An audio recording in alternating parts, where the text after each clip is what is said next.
Dr. Novak, lepo pozdravljeni. Dober večer, hvala lepa za vabilo. In hvala za vaš odziv. Samo še nekaj uvodnih formalnosti. Najin pogovor bo trajal slabo uro, vmes pa naj lahko gledalci tudi kaj vprašate in bova poskusila na vaše vprašanja tudi odgovoriti. Danes bova govorila o zelo aktualnih temah ta hip. Govorila bova o stanju na trgu energentov, energetski revščini in pa tudi prehodu v nizkoogljično družbo. Pa bi morda začela, gospod Novak, pogovor za najbolj perečo temo ta hip, to so cene energentov.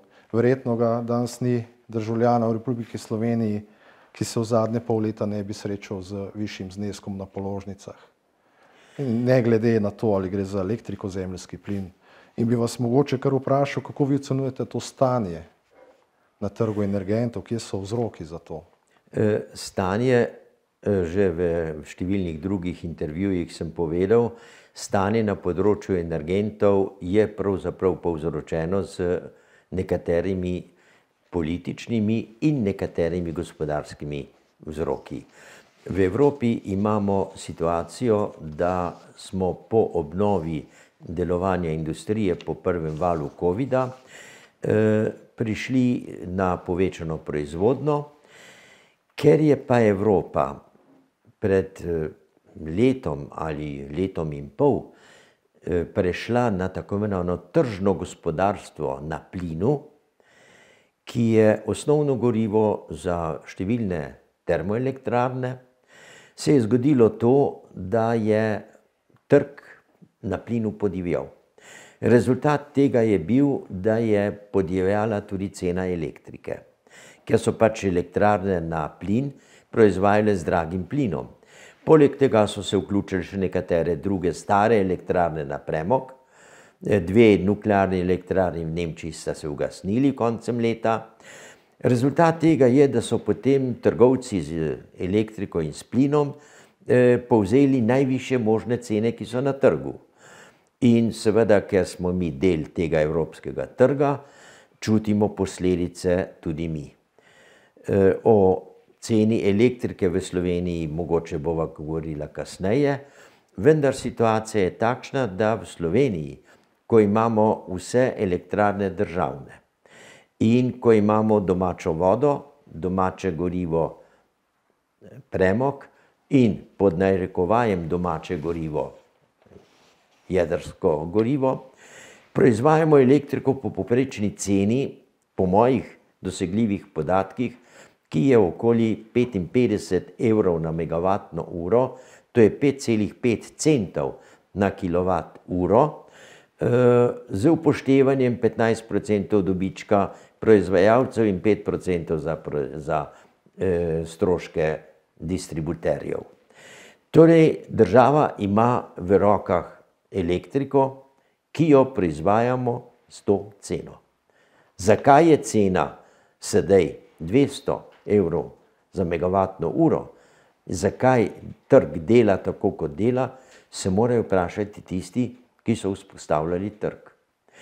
Danes sem dobil eno lepo analizo in študijo iz prodekana iz univerze v Ameriki, to je ameriška univerza, ker ima dosti dober inštitut, kjer je lepo napisal, Evropa nima pravice karati Putina za visoke cene energije.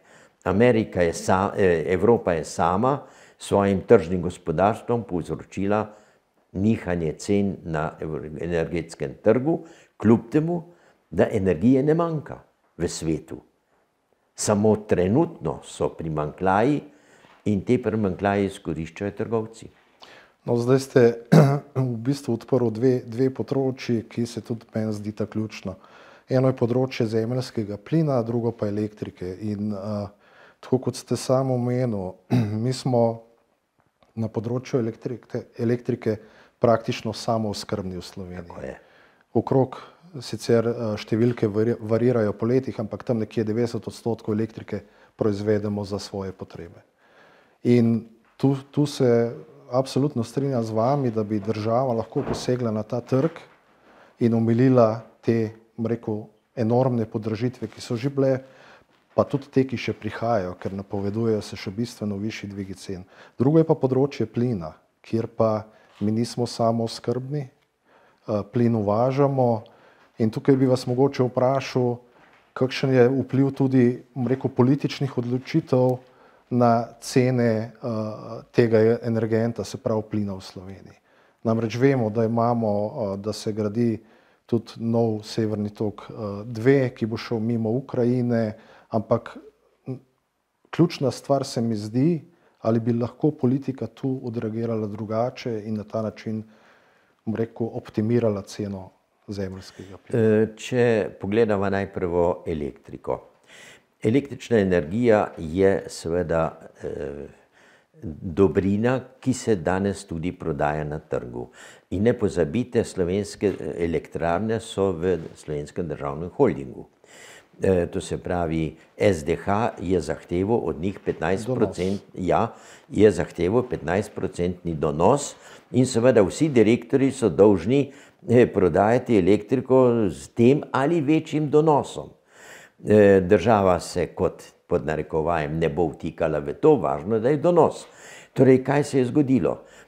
Nekateri veliki proizvajalci, tako nuklearna elektrarna, tako HSE, so sklenili pogodbe dolgoletne za prodajo elektrike, nekateri celo v času, ko je bila sorazmerno poceni.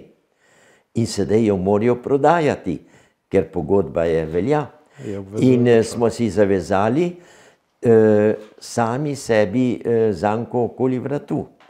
Če bi pa mi seveda to gospodarili drugače in bi skrbeli za to, da ima slovenska industrija in slovenski potrošnik elektriko, ki jo doma proizvajamo po najnižji možni ceni, in če bi odpisali tista nihanja, ki nastanejo na evropskem trgu, ko ima elektrika ceno nič, kadar je veliko vetra, ampak to so trenutki, to ni nekaj, kar bi bilo trajno. In zato mislim, da je tukaj prišlo do tega, da danes sklepajo kratkoročne pogodbe za nabavo elektrike in nekatera podjetja so v izjemnih težavah.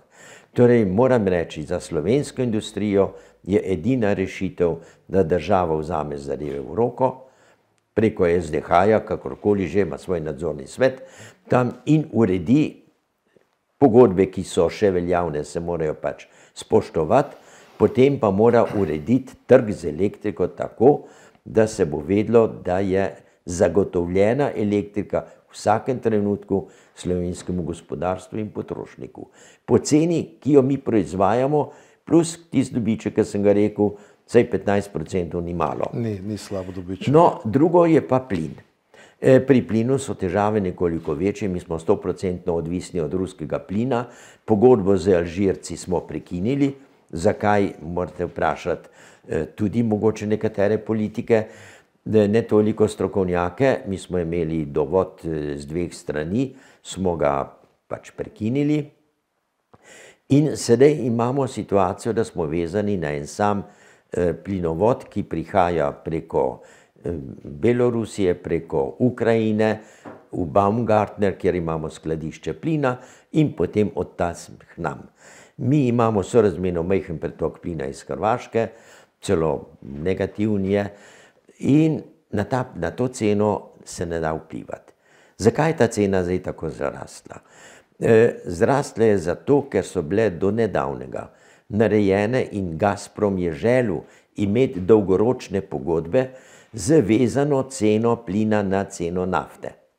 Cena nafte je tudi nihala, vendar ne tako močno, kot danes niha cena plina, ko je šel za 300–400% gor. Mi smo imeli seveda pogodbo za dobavo in jo imamo in Gazprom izpolnjuje vse pogoje o količinah. Ker je pa Evropa šla na tržno gospodarstvo na plinu, je pa Gazprom to sprejel in sedaj prodaja to po tržni ceni. In tu si mora Evropa sama zapisati, kaj je s tem naredila.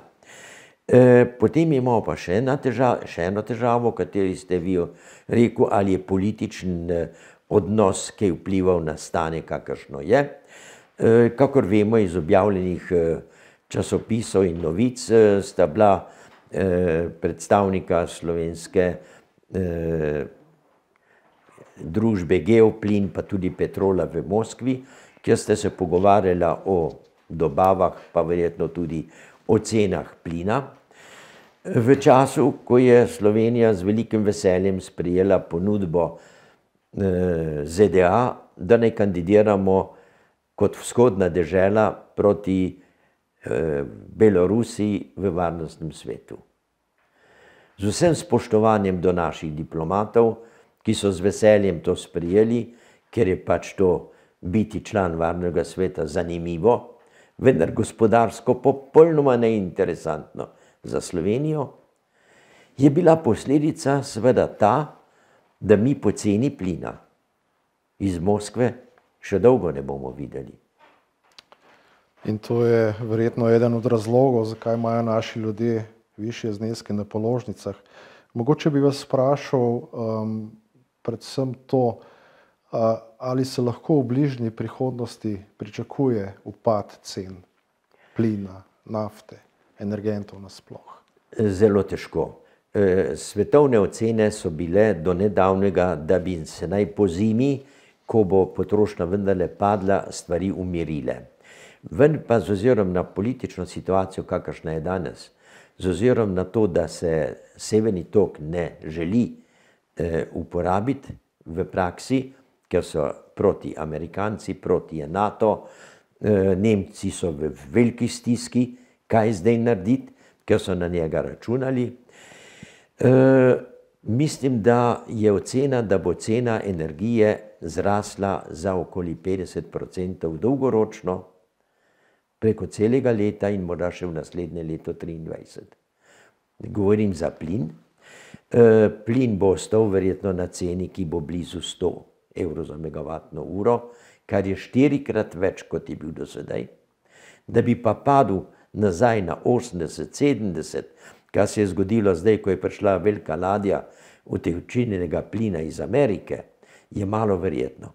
Ne pozabite, Evropa nima več lastnih proizvajalnih virov za plin. Groningen, veliko nahajališče je ustavljeno zaradi pogrezanja zemlje. Norvežani ne morejo dobavljati tega, Amerikanci prodajajo svoj utekočinjen plin tudi v Pacifik in seveda plina ni. No, tle ste odprli še eno zanimivo temo, ker če vemo, Evropska komisija je že oktobra lani pričakovala dvige cen energentov, izdala je tudi priporočila vsem državam članicam, kjer je tudi navedla, kakšne vrste pomoči, oblike pomoči lahko države dajo gospodarstvu in tudi industriji. In v tem dokumentu je zapisano, da se pričakuje v nekem doglednem kratkem obdobju tudi znižanje teh cen energentov. Ja. Ampak zdaj očitno se 4-5 mesecev kasneje kaže, da temu ne bo tako. Tako da to je, dr. Novak, v resnici slaba novica za državljane, na katero pa nimamo vpliva, če prav razumem. Tudi jaz sem napovedoval, da se bo do konca zime zadeva umirila, vendar se ne bo.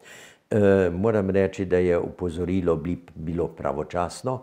Namreč ekonomisti tako v Evropski agenciji za energijo in okolje, kakor tudi v Svetovni agenciji za energijo, so videli, kakšna je splošna situacija in so opozorili septembra, pa potem oktobra, zelo močno pa novembra, da je treba ukrepati. Seveda Evropa ni mogla ukrepati, slovenska vlada pa tudi ne. Namreč zakaj ne? Mislim, da ni nihče verjel, da bo prišlo do takih cen. In vsi so verjeli, da bomo prijateljsko dobili še nižjo ceno plina, kot smo ga dobili, ali kot ga sedaj imamo. Z elektriko mislim, da nihče ni imel bilance, kako daleč in za koliko časa smo mi domačo elektriko prodali po nizki ceni. Ne vem, če je Ministrstvo za infrastrukturo to zasledovalo. Pa bi moralo. In če ve, kaj je, kakšne so obveznosti, sigurno pa ima zračunano povprečno proizvodno ceno domače elektrike. In s to ceno bi moralo takoj v septembru zagotoviti potrošnikom in industriji in jih pomiriti. To bom pokomentiral še z mojega vidika. Namreč minister za infrastrukturo je imel v začetku oktobra novinarsko konferenco, kjer je izjavil, da so cene stabilne, trg stabilen, nobene bojazni, in dejansko se je to že takrat izkazalo za, rekel, nepopolno informacijo, ker že takrat so cene določenih energentov v enem letu zrasle. Ne vem, električna energija zrasla za 15% že takrat. In kasneje ste vi strokovnjaki, smo mi v opoziciji opozarjali, da je treba ukrepati čim prej. Da se bodo te cene prelile v visoke položnice in dejansko se 4 mesece ni zgodilo nič. Mi smo celo vložili svoj zakon, opozicijski zakon, kjer smo predlagali te res hipne rešitve za najbolj ranljive skupine, pa je bil ta zakon zavrnjen. Zdaj v soboto je vlada sicer prišla z nekim naborom ukrepov pomoči, ki so po mojem mnenju, pa boste pokomentiral, prepozni, ki so vsaj do neke mere, je sum, da so bolj kot ne, bom rekel, predvolilni bomboni, minister je celo rekel bombonjere, ker bodo ti ukrepi začeli veljati nekateri tudi šele čez 2 meseca pred volitvami. Skratka, kar hočem povedati, je to, da se je vedelo za dosti časa vnaprej, da bodo cene šle v nebo. Nekateri ljudje res težko plačujejo te položnice visoke, pa bo potem tudi se dotaknila tega, kako je to na področju plina ali pa elektrike, ker je razlika. Ampak skratka, moje mnenje je, da je bilo to ukrepanje prepozno. Je pa res, da so ti ukrepi sledijo priporočilom Evropske komisije. Se pravi, energetski vavčerji, potem omrežnine, trošarine, mogoče boste vi pokomentirali to. Ja, jaz lahko komentiram samo, vlada je prepozna. Prvič, drugič, ali mi res nimamo lastne glave, s katero lahko mislimo in ukrepamo, ne da bi čakali, kaj nam bodo zunaj povedali, da naj naredimo. Se strinjam. Včasih mogoče se preveč zanašamo tudi na bom rekel, ukrepe ali pa predloge Evropske unije. Zdaj, mogoče bi se še vseeno vrnil na te visoke cene v smislu tudi prehoda na nizkoogljično družbo. Ste vi mnenja ali pa kakšen je vaš komentar, a so mogoče te dvigi teh cen energentov tudi posledica tega prehoda, napovedi Evropske unije, potem vrednosti cen emisijskih kuponov, ker to je verjetno povezano eno z drugim. Niti ne. Niti ne. Poglejte, zadnji podatki kažejo, da so bile vse subvencije v energetiki, v Evropi, leta 2019, to je Računsko sodišče ugotovilo, 175 milijard evrov. Subvencije za obnovljive vire so bile od tega 56 milijard. Torej manj kot tam okoli 44%. Torej sigurno niso mogle te subvencije za obnovljive vire pokvariti sliko na področju energetike. Kajti mi subvencioniramo vse. In če bi mi subvencionirali bolj obnovljive vire, bi danes njihov delež bil bistveno večji, naša energijska odvisnost Evrope in Slovenije bistveno manjša in taki, bi rekel, skoki cen se nas sploh ne bi dotaknili. Kje pa potem vidite razloge v dvigu cen teh energijskih kuponov? Ker cena je zrasla v roku enega leta, mislim, da za 100%. Tržno gospodarstvo. Tržno gospodarstvo. Jaz ga ne krivim, ampak resnica je, da je brez dvoma to posledica omejevanja izpustov ampak kuponi se kupujejo na trgu. Veste, in potem tisti, ki jih ima, jih najdražje, kot je možno, prodaja. To nima nobene zveze z emisijami resnično. In končno denar od kuponov gre v podnebni sklad. In namesto, da bi podnebni sklad mi uporabili za gradnjo sončnih elektrarn, za inovativne tehnologije, smo uporabili ga za recimo plačilo šodra ali kamenja pri obnovi Gorenjske železnice. To moram ponoviti, ker se mi zdi najbolj eklatantno, da neko železnico, ki jo popravljamo, ki ne bo nič spremenila emisij, ne dajemo pa denarja za inovacije, za nove tehnologije. No, tukaj moram se strinjati z vami, da mogoče na tem področju inovacij pa res v Sloveniji zaostajamo. Mogoče bi se, imamo eno vprašanje poslušalec Domen sprašuje, zakaj je šla cena elektrike gor in koliko elektrike Slovenija proizvede in koliko uvozi v odstotkih. Ja, lahko odgovorim, deloma sem že odgovoril. Cena elektrike je šla gor zato, ker se mi ravnamo po tržnem gospodarstvu na evropskem trgu. In ker so nekatere naše elektrarne prodale elektriko za daljše obdobje na trg po ceni, ki je tedaj veljala in je bila nizka, in morajo to elektriko sedaj tudi dobavljati, moramo manjkajočo elektriko kupiti na trgu. In rezultat tega je, da domača proizvodna cena, ki smo jo jaz računal, povprečna, hidro, jedrska in termalna, to se pravi Šoštanj, je 45 evrov. Če dodamo k temu še 15 gor za vse ostalo, je 55. Ja. Torej, državljani bi lahko dobili recimo elektriko po 6 centov za kilovatno uro, pa industrija tudi. Ampak mi smo se zapletli v te zadeve in zato mislim, da so nekatere stvari, ki jih je treba planirati dolgoročno in skrbeti za njih tako, da ne prepustimo vse silam trga. Trg je lepa zadeva za branjevke. Toda, dragi moji, ne za elektriko, pa tudi ne za surovine, pa tudi ne za plin. Se strinjam, na tržnici imaš vedno izbiro, boš nek produkt kupil ali ne. Kar se tiče ogrevanja, ljudje te izbire nimajo. Ja, ampak vi lahko kupite jabolka danes ali pa ne kupite, salato da ali ne. Pri elektrike je zadeva drugačna, vsa dvigala stojijo. Danes dežela stoji in deluje samo, če imaš elektriko. Se strinjam.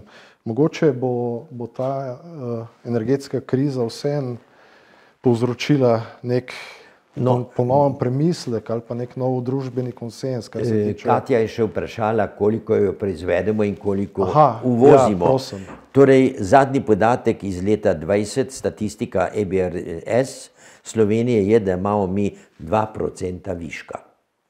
Seveda se pa to spreminja tekom mesecev, mi nekaj izvažamo, nekaj uvažamo, ampak bilanca je bila predlansko leto 2% plus. Mogoče me bodo nekateri kritizirali, ampak to je podatek, ki je v energetski bilanci Republike Slovenije za leto 2021. Če vas prav razumem, pravite, da smo imeli presežek. Ja, 2%. Kar pomeni, smo bili samo oskrbni plus še 2%. Ja, tako. Včasih imamo pa, če je suša in nimamo v vodnih elektrarnah velike proizvodne, takrat moramo pa uvažati. Da in po posameznih mesecih mi uvažamo tudi do 20%, mogoče celo več, ampak potem pa izvažamo zopet.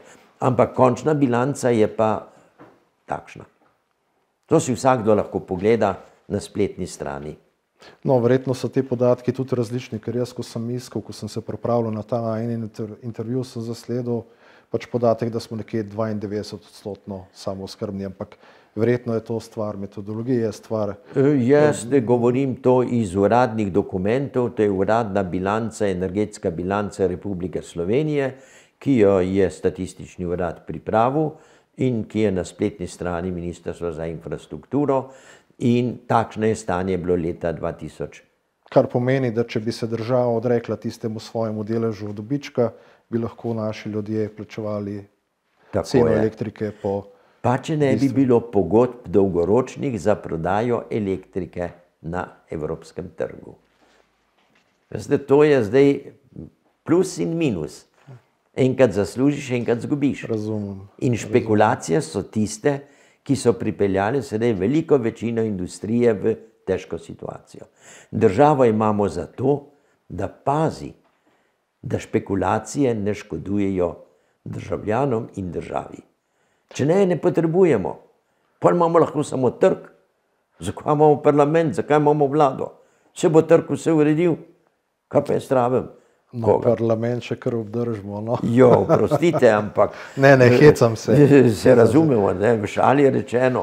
Ja, ne, tudi v šali odgovor. Omenili ste še špekulante. Koliko pa dejansko vplivajo te špekulacije na ceno energentov? Namreč mi vemo, da so obresti na bankah praktično nične in investitorji iščejo načine, kako svoj denar oplemenititi. In moje predvidevanje je, da se je ogromno investitorjev odločilo investirati v energente, kopičiti zaloge, počakati na najboljši trenutek za prodajo in da je tudi to posledica dvigov teh cen. Poglejte, Evropska unija ima nalogo, da imajo vse države, odnosno sklep, da imajo vse države 3-mesečno zalogo tekočih goriv. To je condicio sine qua non in to imamo mi tudi v Sloveniji. Izpolnjujemo za 3 mesece. To pomeni, da mi 3 mesece lahko zdržimo, ne da bi kupili enega samega litra, če smo pravilno ravnali z oziroma skladišče. Torej tudi cene ne bi smeli spreminjati, ampak bi mogli pogledati, kako pa poiskati nove vire za čas, ko ne bomo imeli. Pri plinu imamo skladišče za nekaj manj, ker je tuje in ga imamo nekaj na Hrvaškem, ampak če bi mi kupili poleti plin, ko ga je bilo dovolj in ga ni nihče hotel, in ga skladiščili, bi ga danes iz skladišča lahko vzeli po tisti ceni. Ker ga pa nismo in tukaj je seveda težko reči, ali je direktor državnih zalog ravnal narobe ali ne, ker če bi pa kupil, pa bi se plin pocenil, bi bil pa na tnalu, ampak dolgoročno gledano so pa špekulacije prinesle zdajle lastnikom obnovljivih virov energije, v Nemčiji, pa tudi tam, ker imajo veliko vetrnic, ogromne dobičke. Ogromne dobičke. Zdaj je veter piha, cena elektrike po 200 evrov megavatno uro, proizvodna cena na vetrnici je pa 10.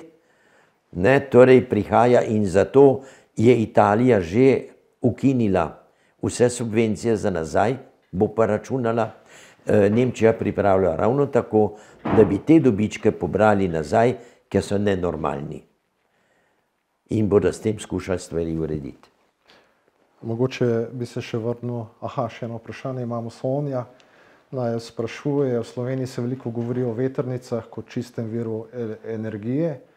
Meni pa se zastavlja vprašanje, ali imamo dovolj vetra, da bi bilo smotrno uporabljati vetrnice kot vir energije. Se pravi, ali imamo dovolj vetra in pa kateri vir bi v Sloveniji zagotavljal najbolj čisto energijo. Najbolj čista energija je direktno sončno sevanje. Ampak tega nimamo vedno na razpolago, ne po dnevi, ne po noči, ne po zimi, ne po leti. Torej moramo imeti aparate in naprave za pretvarjanje.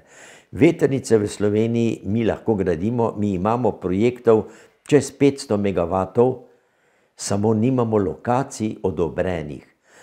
Na Borzenu čaka, mislim, da 20 megavatov projektov za postavitev vetrnic, vendar so drobne ovire, ki so včasih žlehnoba, včasih resnično nesrečna, bi rekel, postavitev, ali v veliki večini primerov pa neustreznost ravnanja organov, ki upravljajo s prostorom.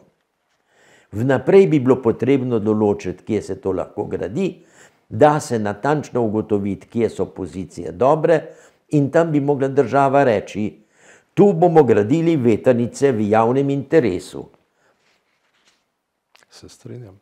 To je in jih imamo dovolj. Seveda ne bomo pokrili z vetrnicami vsega, ampak imamo vodo, veter, sonce. Geotermalno energijo in ne pozabite biomaso. Biomasa je lahko drugi steber vsake energetike, kjer imajo gozdove, kot jih imamo mi.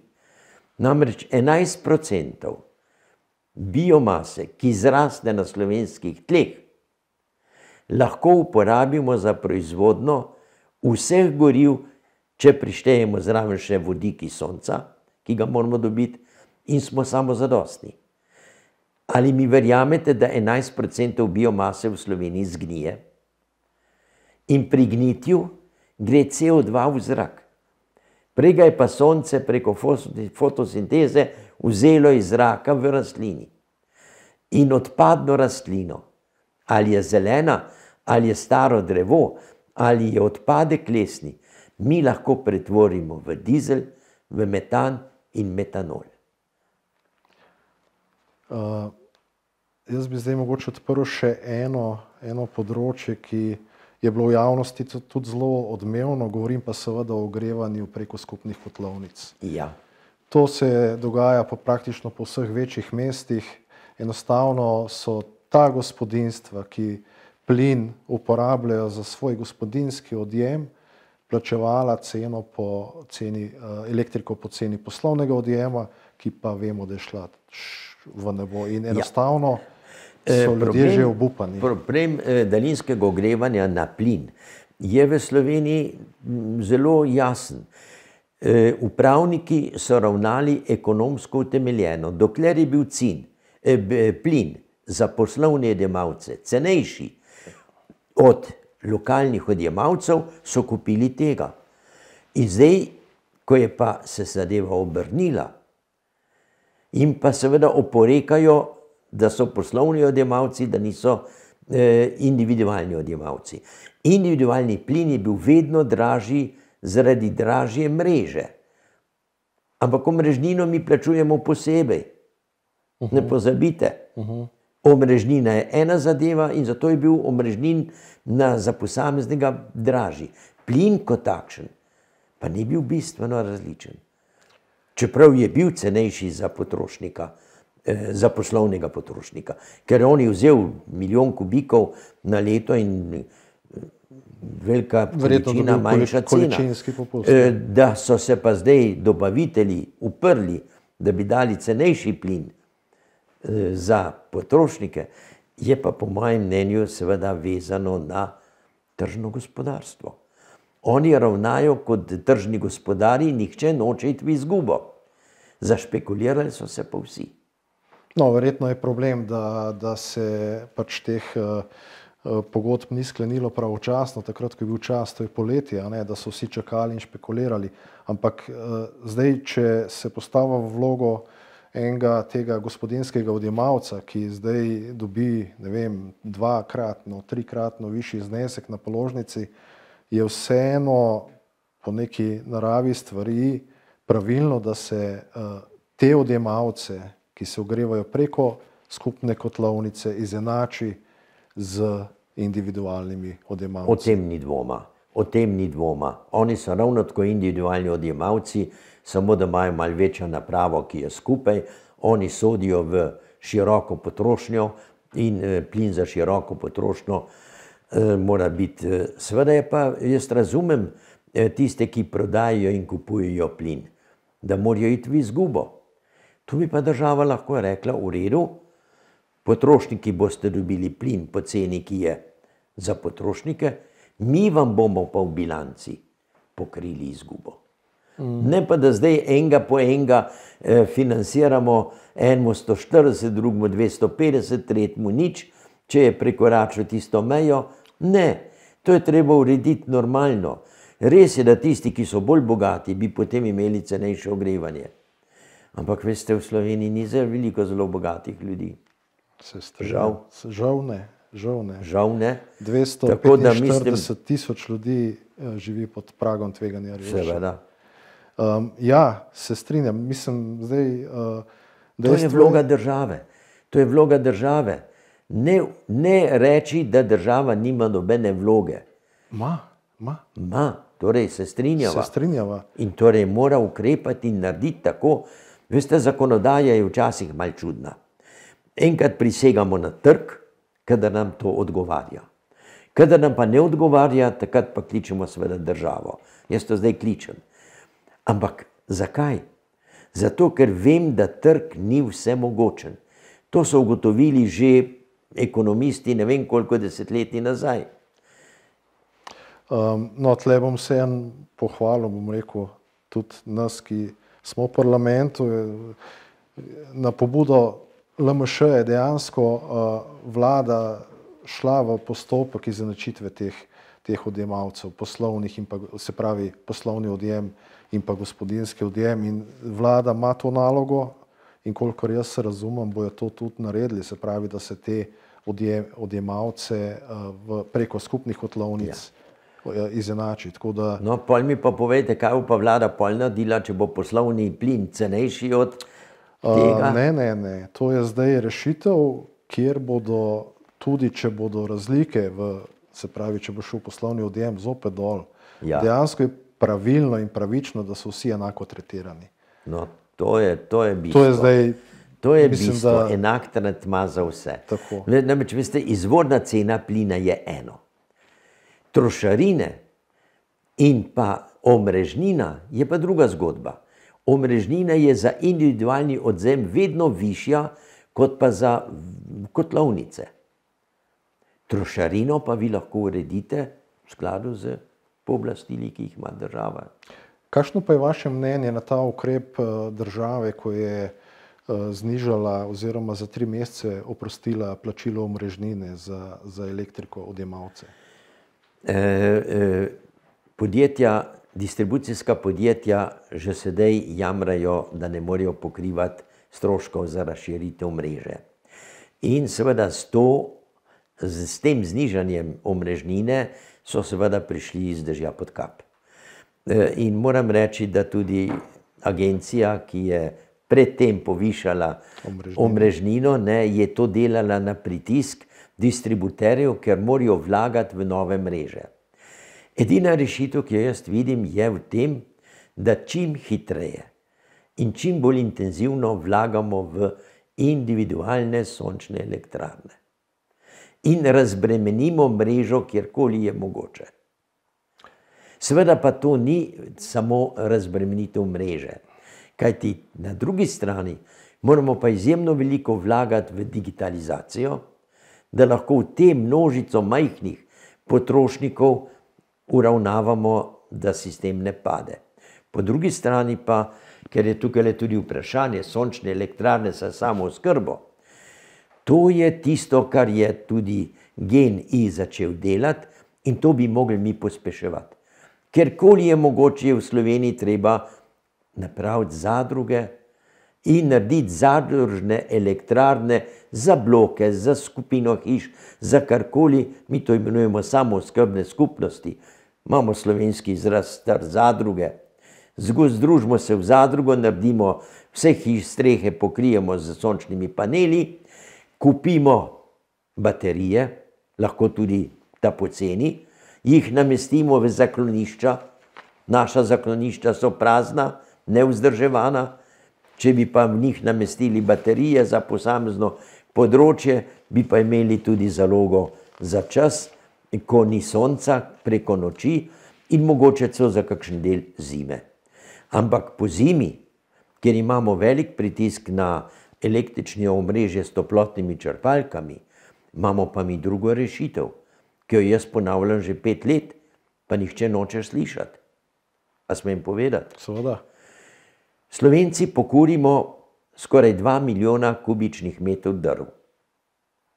In onesnažujemo Slovenijo, kamorkoli pogledate, je zdaj zrak prekomerno onesnažen.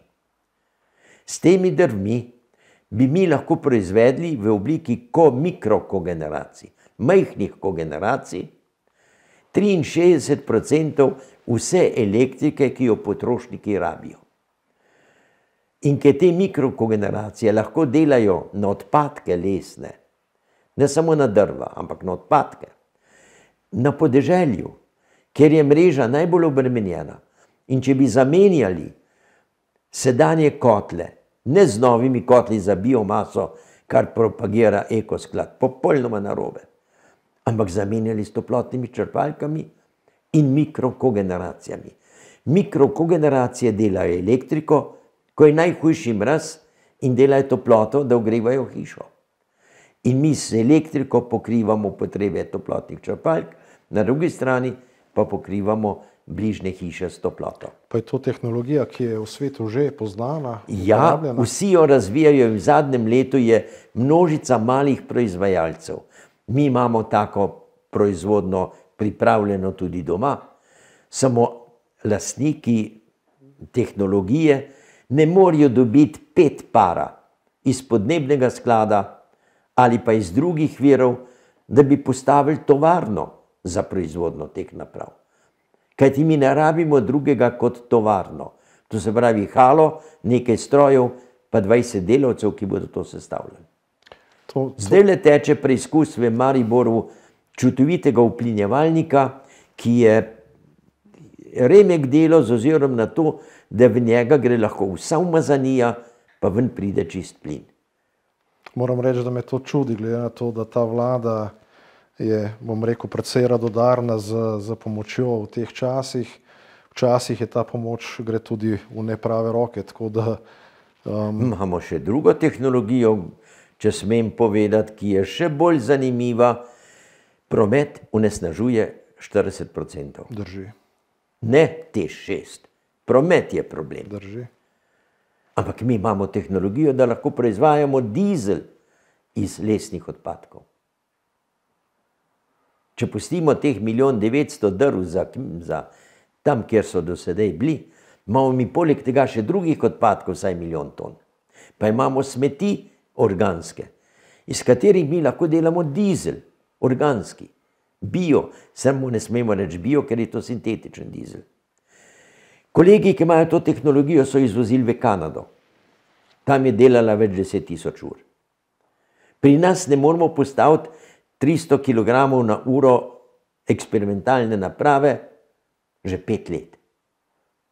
Bil sem z njimi na bankah, SID banki, na zavarovalnicah, povedal predsedniku, odnosno ministru za okolje, državnemu sekretarju za infrastrukturo, da je ta tehnologija tukaj in je samo mali vložek potreben in mi bi zacveteli s tem izvozom. Nič. Ne gre. Ne gre. Povejte mi, zakaj ne. Dajte v parlamentu vprašati, zakaj ne gre. Bom postavil poslansko vprašanje na to temo. Res? Res. Zdaj, jaz vas bom vprašal še eno zelo, mogoče malo provokativno vprašanje. Zdaj, vemo, da je energetska struktura Slovenije porazdeljena po tretjinah, med obnovljive vire, med TEŠ in pa med jedrsko elektrarno. Vemo tudi, da je ambicija Evrope, da postanemo podnebno nevtralna celina do leta 2050, kar pomeni, da to za sabo potegne neke obveze. Naša obveza je, da do leta 2030 znižamo izpuste toplogrednih plinov za 55%, kar pomeni, da je treba preiti ali pa oditi iz fosilnih goriv. In zdaj moje vprašanje je to. Vlada je, mislim, da pred kratkim sprejela strategijo umika iz premoga. Ideja je, da se pač termoelektrarna ugasne do leta 2033. Na drugi strani imamo kar nekaj obnovljivih virov energije. Zdaj prvo vprašanje je, a so te, bom rekel, naravne danosti zadostne, da nadomestimo energijo iz TEŠ6, ali imamo dovolj teh naravnih virov. In pa drugo vprašanje je, a ne potrebuje Slovenija vseeno še enega stabilnega vira, ki bi deloval neodvisno od okolja. Ker vemo, sonce je, sonca ni, veter je, vetra ni. Pač moje vprašanje je, na kakšen način bomo mi prišli v to nizkoogljično družbo? Jaz vam lahko posredujem mojo analizo, kako do leta 30 zmanjšati emisijo za 55% in kako povečati obnovljive vire na 40%. V tej analizi sem jasno pokazal, da se z vložki med 500 in 700 milijoni na leto, za nekatere leta tudi mogoče nekoliko več, da te stvari urediti. Najprvo se mora v parlamentu sprejeti sklep, da mora vsak zmanjšati za 55% emisijo. To smo dolžni vsi. To se pravi, je treba ne skakati na T6, ga bomo ugasnili do 33, se ga ne moremo, ampak poskusili bomo. Ampak vsakdo mora do leta 30 narediti že nekaj. In kaj lahko naredimo? Mi lahko do leta 30 prvič aktiviramo geotermalno energijo. Geotermalna energija je zlata jama, s katero mi lahko zamenjamo stabilno delovanje jedrske elektrarne. Do leta 40 bomo imeli še sedanjo elektrarno in potem vmes pa moramo zgraditi za 300 megavatov geotermalnih. To govoriva o Poburskem bazenu ali tudi Krško-Brežiški? Kjerkoli je, ampak v glavnem je tam termal 1 in termal 2, kjer je v globini temperatura visoka.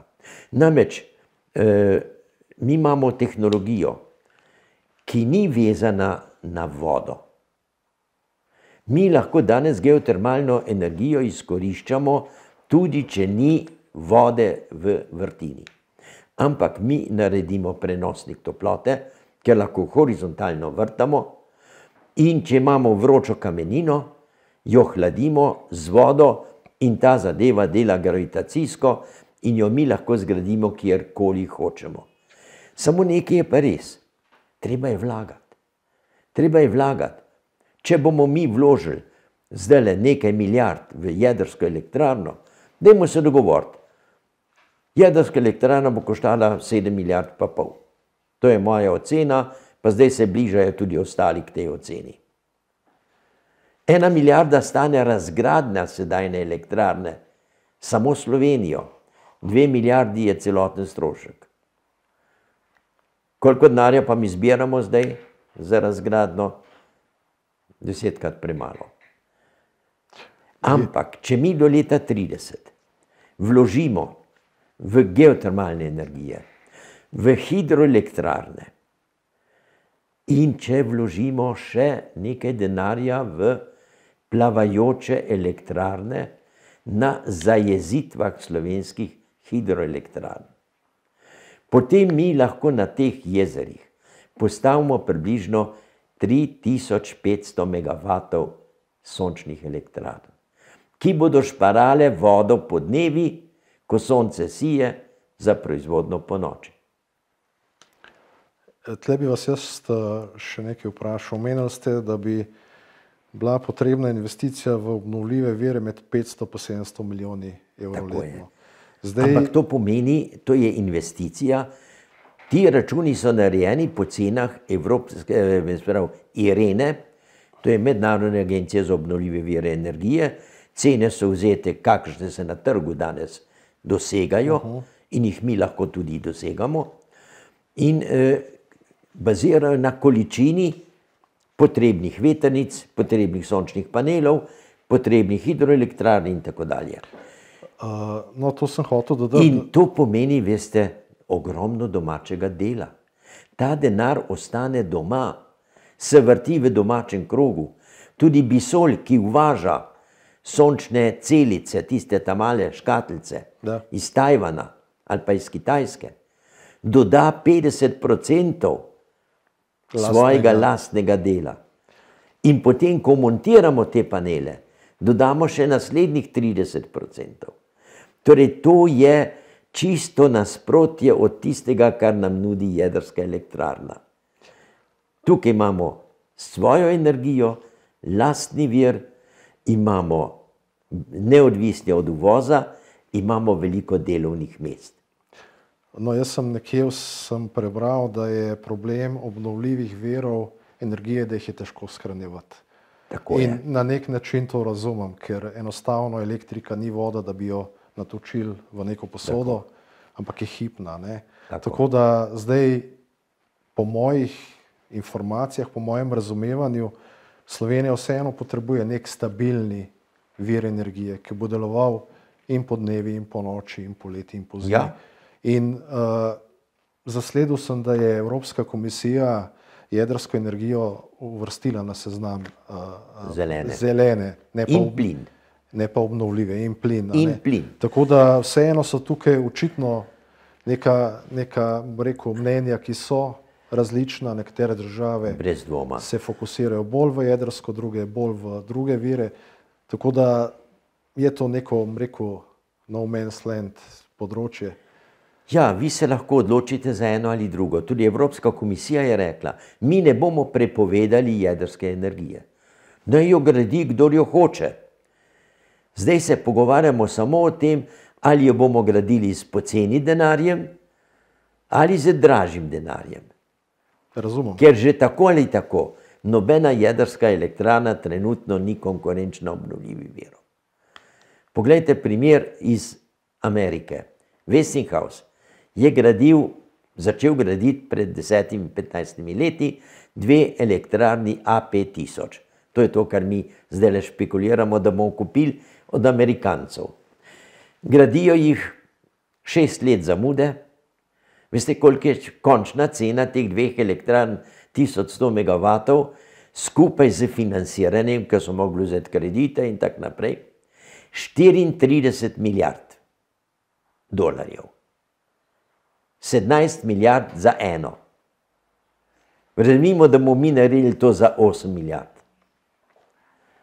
Ampak, potem ste pa 100% odvisni od uvoza vseh rezervnih delov, morate kupiti vse gorivo. Če pa teh 8 milijard mi vložimo v obnovljive vire in pa v stabilni vir, ki proizvaja 7 ur, 24/7, to je geotermalna energija. Mi lahko zgradimo za 3 milijarde, vsaj 100 megavatov geotermalnih elektrarn. Po sedanjih cenah niso poceni, jaz se strinjam, ampak potem tečejo večno. No, mi vsekakor pričakujemo, da se bo odvila neka široka razprava, nek širok konsens, kar se tiče jedrske energije, kar se tiče tudi ostalih virov energije, in ne nasprotujemo a priori nobeni od teh rešitev, niti je ne bistveno favoriziramo. Omenil ste te investicije, pa bi se jaz vrnil. Se pravi 500 do 700 milijonov evrov letno. Zdaj, mi smo v naš program zapisali še eno, meni se zdi zelo pomembno točko, in to je aktivacija prihrankov prebivalstva. Treba je vedeti, da imajo državljani Republike Slovenije na bankah, ne vem, mislim, da je 24 milijard evrov prihrankov. In če bi na pameten način aktivirali ta denar z seveda močno garancijo države in bi se investiral v obnovljive vire, tako kot ste vi omenili, bi bilo to verjetno rešitev, ki bi bila win-win za vse. Kakšno je vaše mnenje? Moje mnenje, jaz sem to že javno povedal in sem tudi predlagal. Mislim, da je 10 let nazaj, ko smo delali prvo, bi rekel, dovoljenje za gradnjo savskih elektrarn. Takrat je bilo tudi vprašanje denarja. Jaz sem rekel, dajmo ustanoviti poseben fond, in to bom predlagal tudi slovenskemu holdingu slovenskih elektrarn, ko bodo šli, naj ustanovijo novo družbo, nov fond, ki bo zbiral denar in bo dajal procent, ne vem, 1, 1,5, 2, 3 obresti in bo iz prihrankov državljanov gradil za državljane. Ker to je bistvo. In to je moj predlog, ki je star. Mi bi lahko vse hidroelektrarne, ki jih zdaj gradimo s krediti tujimi, gradili z domačim denarjem. Ampak Bog ne daj, da bi mi doma dali komu zaslužiti. Ne. Ker teh 1,5% obresti je treba pol nazaj dobiti preko elektrike. Obnovljivi viri so cenejši. Ko sem prej omenjal tega znamenitega elektrarne v Ameriki, cena iz njih bo $150 na megavatno uro. Cena iz najmodernejše plinske elektrarne, tudi v Ameriki, je $80 na megavatno uro. Cena obnovljivih virov, vetra in sonca z akumulatorji je pa v Ameriki ocenjena na $30 na megavatno uro. Sedaj delamo elektrarne tudi v Evropi po 7 centov za kilovatno uro. To se pravi 70–80 evrov na megavatno uro. Brez baterij. Ko bodo pa baterije s tekočo snovjo prišle na dan, bo pa sploh v redu. In prvo, kar je, bi bilo treba zdaj, ko bomo gradili sončne elektrarne, istočasno obvezati investitorje, da kupijo tudi akumulatorje. In še nekaj bi predlagal, ne financirajmo kilovatne ure. Mi pomagajmo ljudem, da naredijo elektrarno. Torej, pomagajmo pri investiciji. Potem pa naj to elektriko prodajajo ali rabijo, kakor hočejo. Se strinjam. To je bistvo. In ta kriza, ki je zdaj nastala, bo, saj jaz pričakujem, pospešila investiranje prebivalstva v te obnovljive vire v samooskrbo. Ja, samo potem je pa treba povečati tovarno sončnih celic. Naša tovarna izvaža 90% v tujino. Doma ne proda veliko, zato ker je draga, ampak je kvalitetna. Zakaj ji lahko prodaja v Italiji in zamenjuje kitajske panele z našimi? Zakaj lahko na Nizozemskem prodaja, saj so Kitajci tam tudi cenejši? Kakovost je tista, jaz nisem tako bogat, da bi poceni kupil. Se strinjam. In to je zdaj pa, če bi mi vložili v kapaciteto Bisola, rabimo novo tovarno. Podvojiti moramo kapaciteto najmanj. Imamo znanje, tehnologijo. Pejte v tovarno, ta tovarna je tako nabita s tehnologijo, da po zraku vozijo panele, ker ne morejo po tleh voziti transportnih trkov. In mi namesto, da bi vložili par milijonov, pa jim dali halo pa tehnologijo, dejte, naredite to, to mi rabimo. Pa tovarno stekla rabimo. 10 milijonov kvadratnih metrov stekla bomo zamenjali, ko bomo obnavljali hiše. Vse bomo uvažali. Doma imamo pa silicijev pesek. Doktor Novak, jaz moram žal ugotoviti, da se nam je čas iztekel. Moram tudi ugotoviti, da ste enciklopedija znanja, prav zares, tako da jaz vas bom z veseljem še kdaj povabil, tudi mimo kamer, ker vidim, da imate ogromno znanja, ki bi nam koristilo pri nadaljnjem delu. Tako da zaenkrat za danes se vam zahvalil za to res zanimivo debato, razpravo, konstruktivno razpravo. Zahvalil se bom tudi gledalcem, ki so z nami vztrajali do konca, in vsem želim lep večer in pa vse dobro. Hvala lepa tudi vam za povabilo.